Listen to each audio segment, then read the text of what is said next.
What the f?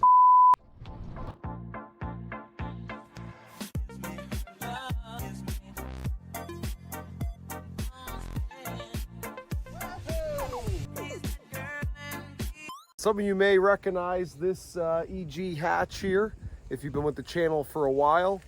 Forgive my voice, I've got a little bit of a cold or something, so I've got the world's best medicine right here to help me out with that.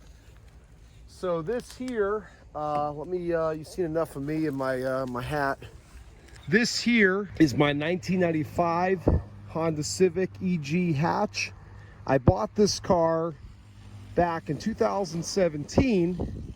My girlfriend and I actually bought it together at the time, and it was going to be a little project for us, and life got in the way. In 2018, I parked it behind a buddy's house. No one really cared that it was there, so I didn't really worry about it. I certainly have enough cars that I have to store on my own property, so since he didn't care it was there, I didn't care it was there, it just sat there all this time until finally now he needed it out. I haven't seen it since 2018 when I put it at my buddy's house. He told me they tried to get it out the other night, the brakes were stuck, so I sent a tow truck to pick it up today, and it was just dropped off here not too long ago.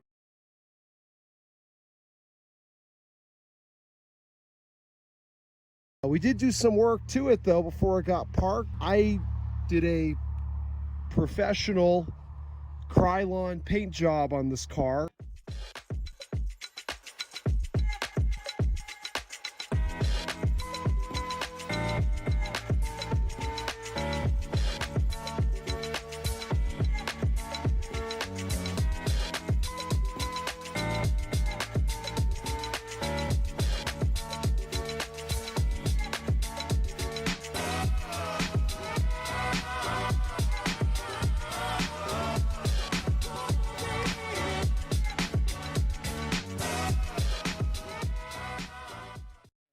Professional because her and I together sanded down the car several grits.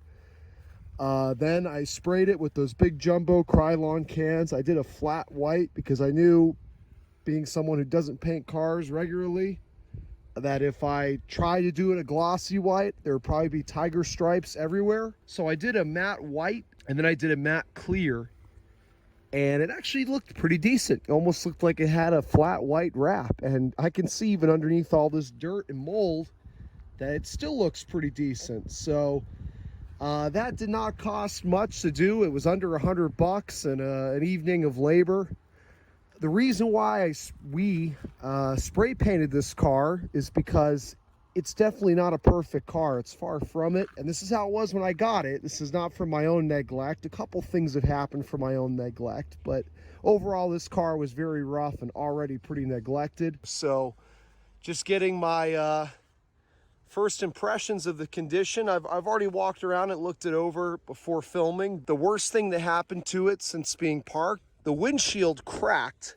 It was not cracked before. And what happened, I'm assuming, I've had this happen on another car that actually has rust in the same area. You can see, and if you watched my intro at the start of this video, you'll see the shot of me doing a very unprofessional repair. There was a rot hole up here already that I filled with spray foam, and I just skimmed some Bondo over it afterwards. And again, not the correct repair by any means, but it was a big hole. I had to fill it with something. Woo. Anyways, the rust got worse, and that must have put some pressure on the windshield and caused it to crack down there. So it's going to need a windshield, but before obviously I wouldn't do the windshield until this rust is fixed correctly. But here's the issue with this car. Before I bought it, it was hit very hard in the passenger quarter, and the previous owner fixed it with a gallon of Bondo. So there's a lot of Bondo. You can see how thick. I mean, obviously this damage went in quite a bit. This whole rear quarter is Bondo. So I bought this car back in 17 for $300, and it ran not well, but it ran. I drove it home down the street when I bought it after it sat there for 7 years, dropped a battery in it, aired up the tires, drove it home, did some basic maintenance to it, spark plugs, valve cover gasket, wires. I might have done some brake work, I can't remember. Then I put these wheels on it. They're a little ricey, but when I bought them, I didn't realize, I don't know, I guess they look good to me until I put them on the car. I don't think they look bad, but they're a little ricey. I like them and I don't like them. I'm not sure what I'm gonna do with the wheels yet, but the issue was one of them actually had a crack, I think. And, you know, that was one of those Craigslist deals where the seller was nowhere to be found afterwards. So it's got one of the original wheels on it here. But that fourth wheel's in the trunk, which you can't open because you can, but the hatch will sever off. Actually, this Gorilla Tape seems like it protected this from rotting any worse. But as these EGs always do, they rot up here where the hatch door meets the roof. Especially here in South Florida, really Florida in general. I tell everybody, people think, oh, Florida, rust-free cars. The humidity here is so bad that, and the salt air, that the cars rust from the top down. So your undercarriage will be clean, as this one is, but the car's body will rust from the top down from the constant moisture, especially in the summer here where it rains every single day. You can see the sky, it'll probably rain shortly. Again, the situation with this car is it's got a lot of rust, it's got a lot of Bondo. It's never gonna be a perfect EG. But now I'm gonna bring it back to life as reasonably as possible. I don't wanna dump a ton of money into this car, clean it back up. That's probably gonna be it. I'm not looking to make this thing into a little sleeper or anything like that. It's gonna be a nice, fun little gas sipper, saver, especially in these times. This car is bone stock. Like I said, it was a one owner. He was just, for him, it was just a car. You know, he was never into the tuner type thing. He did put a custom stereo system in this. I don't think, try to remember if any of it's actually left. I don't think so. I think maybe the speakers are, but the deck is the factory deck, which I love. You can see that big fusible link there from when it had a aftermarket system.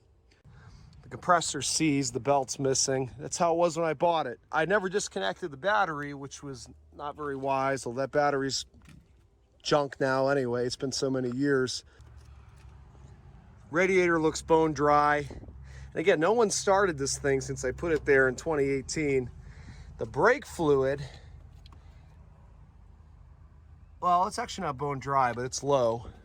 And let's see our clutch reservoir. Okay, all right, so they're not bone dry, so at least I won't have to bench bleed. And the oil, I checked this quickly.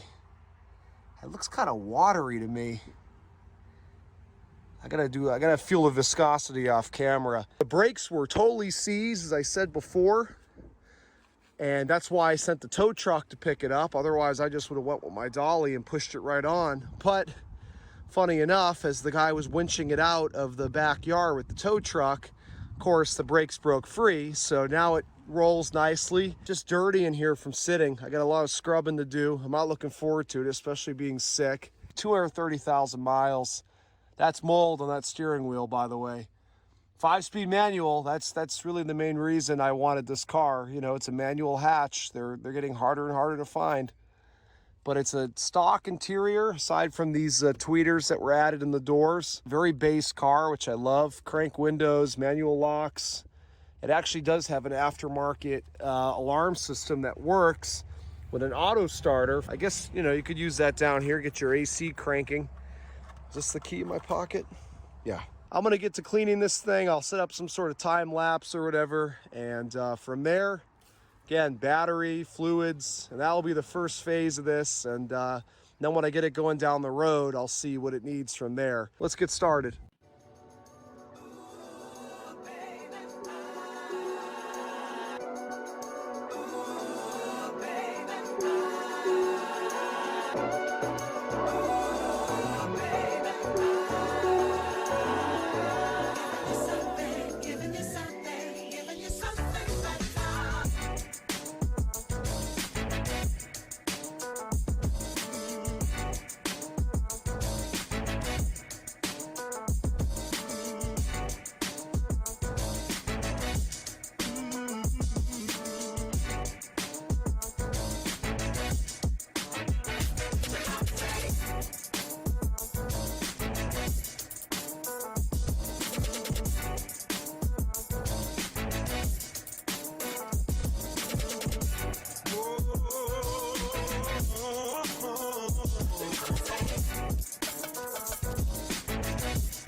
All right, so I'm losing daylight, and I wanted to just get this thing to the point where it'd be clean enough.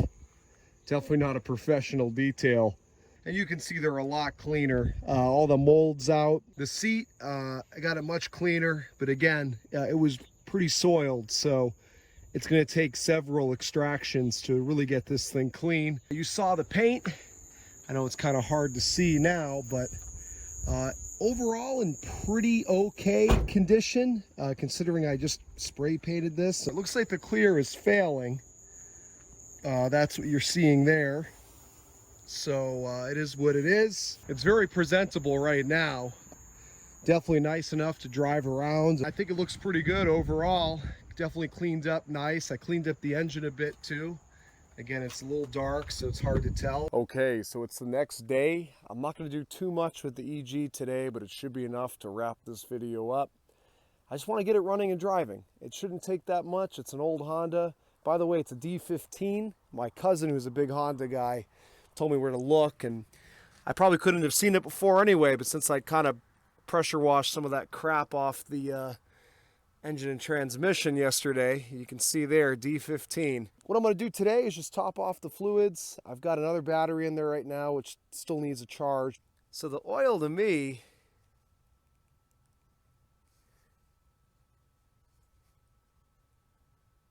it feels like it has viscosity for sure.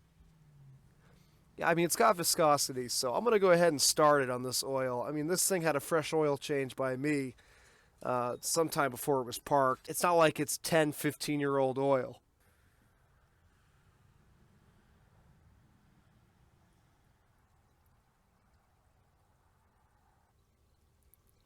Oh, here we go. All right, yeah, I'm going to say that's now full. All right, time for the brake fluid. That's about the max line right there. There it goes. And then the clutch reservoir.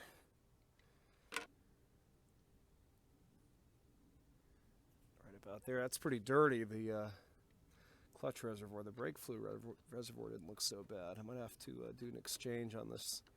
That'll be down the road, though. I mean, we don't even know if this thing's going to run. I'm just going to put some air in the tires in case she does start, so I can get her moving around and fire her up. I've got my 4Runner really juicing up that battery there. Sorry if you can't hear me as well. I aired up the tires.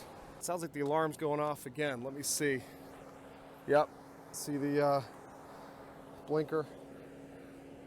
Now if this clicker might be dead, that might be my issue here. It's not going to start with that alarm on. Let's just see if it starts. I can't remember if that had a cutoff on it or not.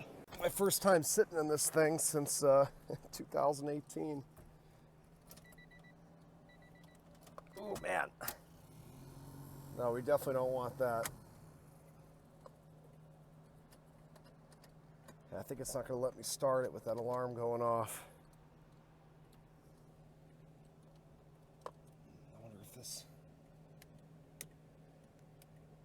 It smells like piss in here. A new odor has shown itself. Oh, I thought it stopped. I think it just stops for a second and it.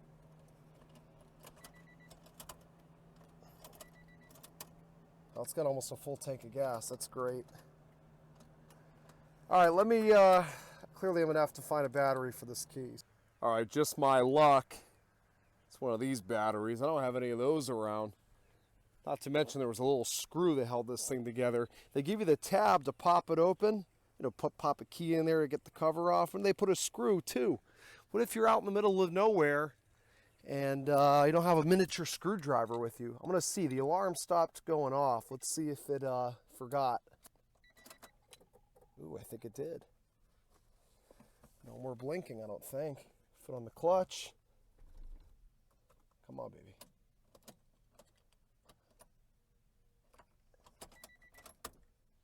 I don't think the alarm's tripping anymore, so could we just have a bad connection on the battery? Yeah, we do. Look at how, now the alarm came back on. Huh. I have to be up. So I just remembered someone tried to steal this from the original owner before I bought it. And in doing so, they butchered up something with the ignition in this. And so the only way it started, I remember, you had to use the auto start feature on this key fob to start it. Then you'd get in, put the key in the ignition, start and turn it to the run position, and then you could drive it. So it won't start without the auto starter. So I'll get a battery tonight and we'll be for sure ready to go tomorrow. Okay, it's now day 3. Well, now I've got the battery and the clicker is working. So I've just unlocked it now and disarmed the alarm system. Here we go. I haven't even touched this car today. Just got home with the battery. I think it's 2 clicks. Oh, maybe we got something going on.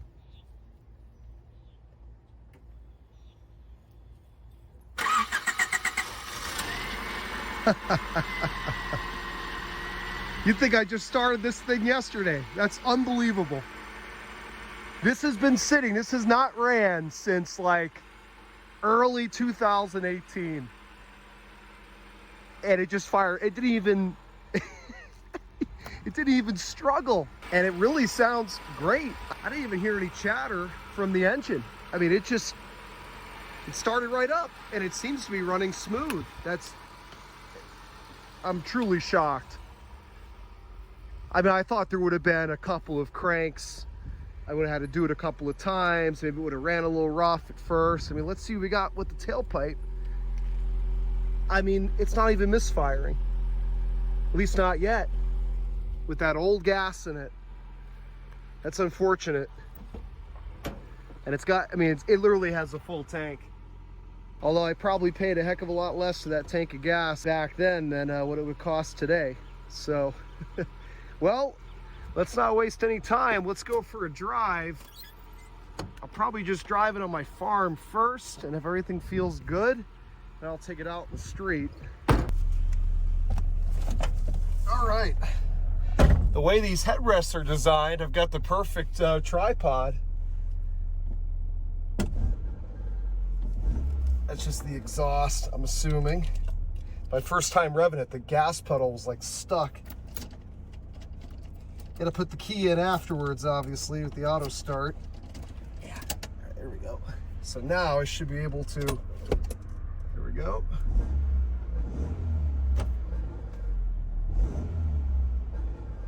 I'm gonna guess that's the exhaust rattling. Logically, that's all it could be. Let me get this window down, crack. Too, because it still isn't that pleasant in here. I mean, this thing is disgustingly sticky, this shifter. All right, I've got my GMT 800 behind me here, definitely threatening me. It's like 1 foot away. I'll probably end up hitting it. One of the benefits of driving such a small little car is getting out of a tight parallel parking situation. So manual steering, but in this car, you don't need power steering. It's just, it's so easy to steer. Plus you get that true analog feel. So she's just moving right along here.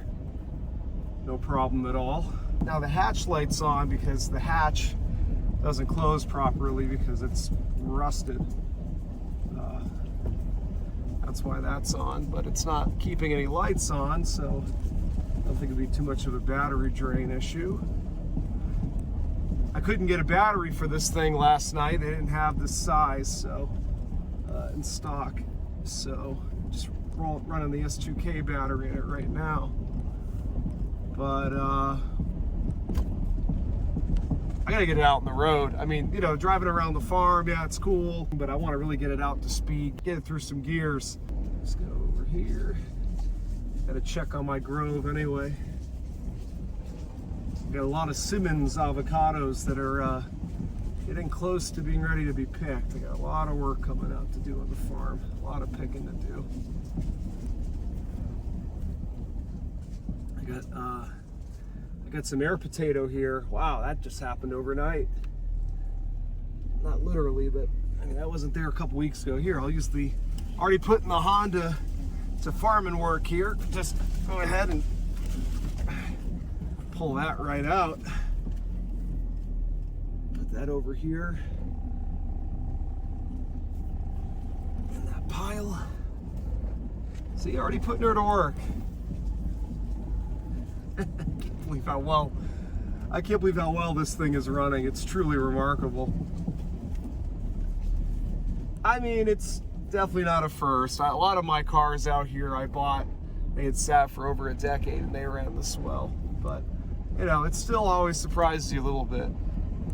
Especially considering that this gas now is probably like varnish. Although right now, with the way gas prices are, I think I might just throw a little octane booster in this tank and run this tank empty. Temperature gauge does not work in this. I don't think I've ever had an issue with it overheating, but I guess we'll find out. I don't think she's overheating.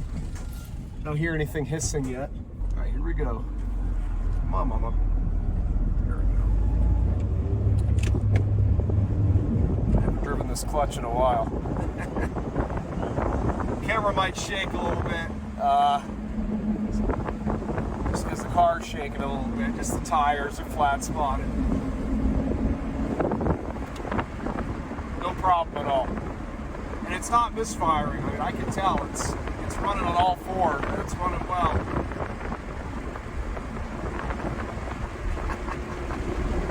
Unfreaking real. We're doing 50 right now. No problem. Brakes? Rusty, but they're working. Probably should have checked that before I jumped out on the road here going 50. Unbelievable. I mean, even the tires now are, none of them were totally flat. They're all just low. They don't even feel that bad. They're old. They're gonna change these wheels and tires anyway. But I mean, you could drive this car right now. You can take this wherever you gotta go. I don't know about across the state, but you can take this, I feel like you can drive this thing 30, 40 minutes right now. I have no problem at all.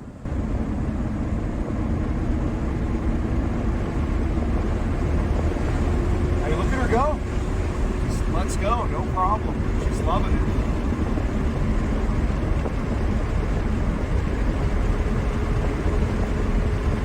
About 60 miles an hour right there, no issue.